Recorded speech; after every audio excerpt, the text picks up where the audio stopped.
Hello students, welcome back to my class. तो प्यारे बच्चों, आज की क्लास में हम सॉल्व करेंगे कक्षा 10 अंग्रेजी का मॉडल पेपर, जो कि माध्यमिक शिक्षा बोर्ड राजस्थान अजमेर के द्वारा आपके लिए डाला गया है, जो कि आगामी परीक्षा की तैयारी के लिए है 2022-23 की।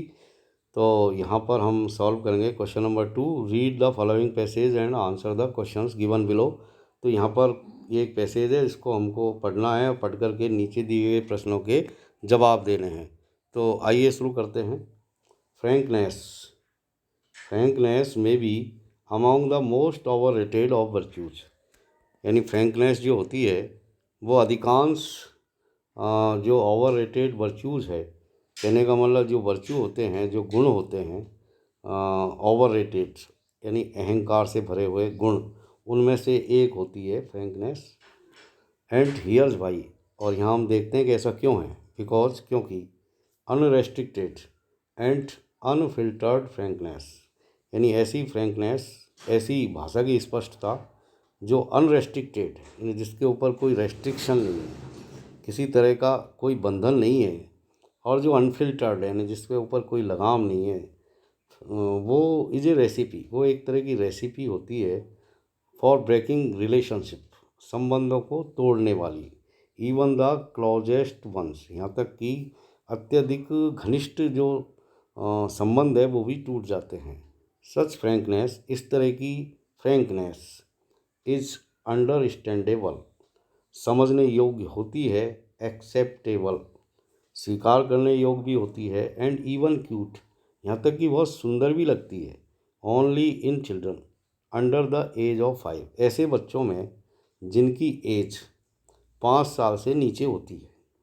थिंकिंग बिफोर वन स्पीक्स, कोई भी व्यक्ति बोलने से पहले सोचता है, एंड यूजिंग रीस्ट्रेंट, और बोलने पर लगाम रखता है, वो आर हॉलमार्क्स, वो एक कसौटी की तरह होती है ऑफ ग्रोइंग मैच्योरिटी, बढ़ती हुई समझदारी, एंड प्रिपरेशन फॉर लाइफ, जीवन की तैयारी के लिए। लर्निंग, सीखना, टू पुट ए फिल्टर, एक फिल्टर लगाना, between thought and spoken word, सोचना और सोच करके शब्दों को बोलना। Is an important life skill, ये एक महत्वपूर्ण जीवन का स्किल है, एक निपुणता है। थिंक, सोचना, इज ए पॉपुलर एक्रोनिम, एक लोकप्रिय सूक्ष्म रूप है, लघु रूप है फॉर ट्रू, सत्य, हेल्पफुल, सहायक और इंस्पायरिंग, प्रेरणादायक, नेसेसरी, आवश्यक, और काइंड के लिए, दयालुता के लिए। This would do wonderfully well, ये जो गुण है वो बहुत ही आश्चर्यजनक रूप से अच्छा करेगा as a filter in our minds, यदि हम हमारे दिमाग में फिल्टर लगा लें, यानी सोच, ऐसा मतलब बोलने से पहले सोचें।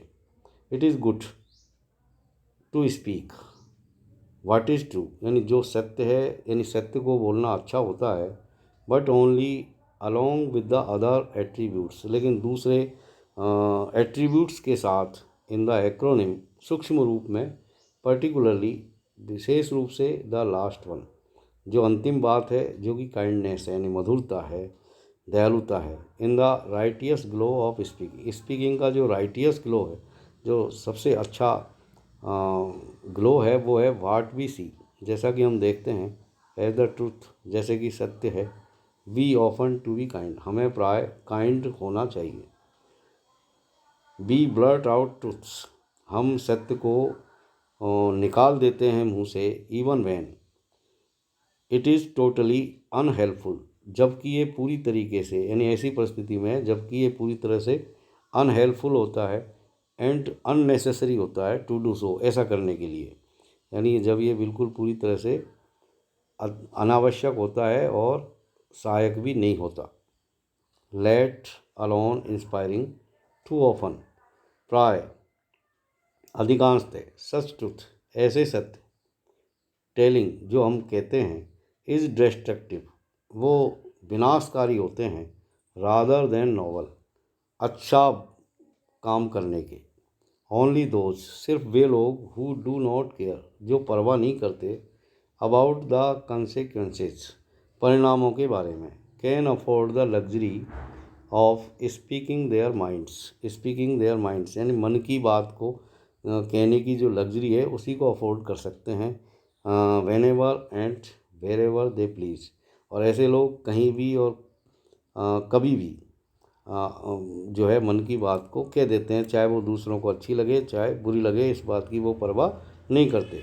When relationships are at stake, जबकि संबंध एट स्टेक होते हैं मतलब खतरे पर होते हैं यानी टूटने के कगार पर होते हैं, it is essential to choose the time place and words appropriately,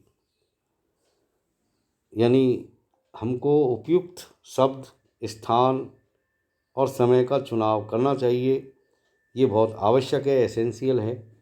when imparting unpleasant truths, जब हम कोई अनप्लीजेंट ट्रुथ्स को इम्पार्ट करते हैं यानी कहते हैं, यानी नाखुशगवार सत्य को यदि हम कहते हैं तो ये चीज़ें बहुत ज़रूरी है कि हम समय, स्थान और शब्दों को का ध्यान रखें और शब्दों को बहुत ही एप्रोप्रिएटली यूज़ करें, बहुत उपयुक्त तरीके से कहें।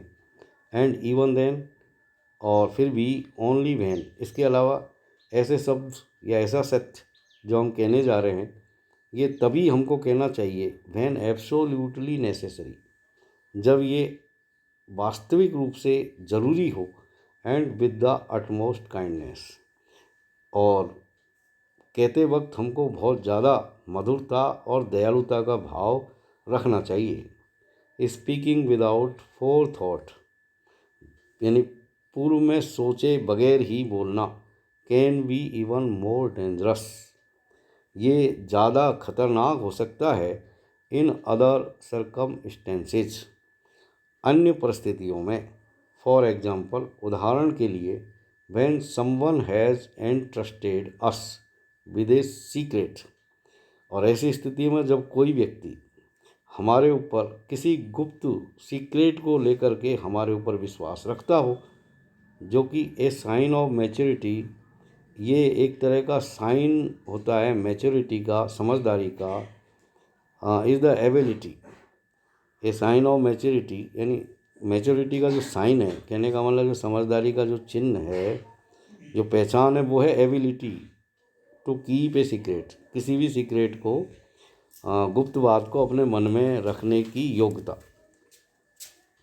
वेरी यंग चिल्ड्रन, जो बहुत छोटे बच्चे होते हैं, आर इनकेपेबल, वो असमर्थ होते हैं, ऑफ अंडरस्टैंडिंग, इस बात को समझने के लिए, किस बात को समझने के लिए, द कंसेप्ट ऑफ सीक्रेट, यानी सीक्रेट के कंसेप्ट को, गुप्त रहस्य के सिद्धांत को। टू देम, इनके लिए तो एवरी पीस ऑफ इंफॉर्मेशन, सूचना का कोई भी जो पीस है वो क्या होता है, इज इंटरेस्टिंग, रुचिकर होता है, न्यू, नया होता है, and mean to be shared, और लोगों से कहने के लिए होता है। एज वी ग्रो ओल्डर, जैसे जैसे हम बड़े होते हैं, वी आर लर्न, हम सब सीख जाते हैं, how to keep a secret, गुप्त रहस्य को अपने मन में रखना। तो यहाँ पर ये कुछ क्वेश्चंस हैं जो आपको हल करने हैं, कुछ मैं आपको सॉल्व करा देता हूँ और कुछ आपको ही करने हैं पैसेज, क्योंकि मैंने पढ़ा दिया है तो आप स्वयं इसमें से इन प्रश्नों के उत्तर छांट के लिखेंगे और मेरे कमेंट बॉक्स में भी आप डाल सकते हैं। इसके अलावा वीडियो आपको पसंद आए तो लाइक ज़रूर करें, और यदि आप नए व्यूअर हैं तो प्लीज़ सब्सक्राइब ज़रूर कर लें चैनल को। ये पहला क्वेश्चन देखिए, unfiltered frankness is a recipe for, यानी अनफिल्टर्ड जो फ्रैंकनेस है वो एक तरह की रेसिपी होती है कैसे लोगों के लिए, तो इसका सही आंसर है ब्रेकिंग रिलेशनशिप, यानी संबंधों को तोड़ने वाली होती है। अब ये सेकंड वाला देखिए, hallmarks of growing maturity are, बढ़ती हुई समझदारी का हॉलमार्क क्या है, कसौटी क्या है, तो ये ए और बी दोनों सही है यहाँ पर, तो ये सी आपका आंसर सही है, बोथ ए एंड बी, यानी थिंकिंग बिफोर वन स्पीक्स और यूजिंग रिस्ट्रेंट। ये थर्ड वाला देखिए, learning to put a filter between and spoken word is an important life skill, तो यहाँ पर इसका जो सही आंसर है वो है ए, यानी ए यानी थॉट, थॉट को हम यहाँ पर लिखेंगे तो सेंटेंस कंप्लीट हो गया। Learning to put a filter between thought and spoken word is an important life skill. अगला क्वेश्चन देखिए, what can filter our minds, क्या है जो हमारे माइंड्स को फिल्टर कर सकता है, तो इसका आंसर आपको लिखना है। अगला देखिए, what is good to speak, क्या अच्छा होता है बोलने के लिए, इसको आप इसमें से पैसेज में छांट के लिखो लाइन। अगला देखिए, when do we blurt out truths, हम कब सत्य को कहते हैं। अगला देखिए, when is it good to speak true, when is it good to speak true, यानी सत्य बोलना कब अच्छा होता है। अब ये एट वाला क्वेश्चन देखिए, right similar word of the following from the passage, यानी रिजल्ट का सिमिलर वर्ड आपको लिखना है। तो इसका सिमिलर वर्ड है कंसीक्वेंसेज। ये पैसेज में से मैं आपको बता देता हूँ, तो ये है आपका सिमिलर वर्ड कंसीक्वेंसेज। अब देखिए नेक्स्ट 9th वाला, right opposite word of the following from the passage. यहाँ पर आपको हेल्पफुल का अपोजिट वर्ड लिखना है, मतलब आपको विलोम शब्द लिखना है। हेल्पफुल का तो अन और लगा दो, अन हेल्पफुल, हेल्पफुल अन लगाते ही ये आपका विलोम हो गया। तो प्यारे बच्चों, अगली क्लास में इसी पेपर को आगे हल करेंगे। तब तक के लिए have a nice time. Thank you very much for watching.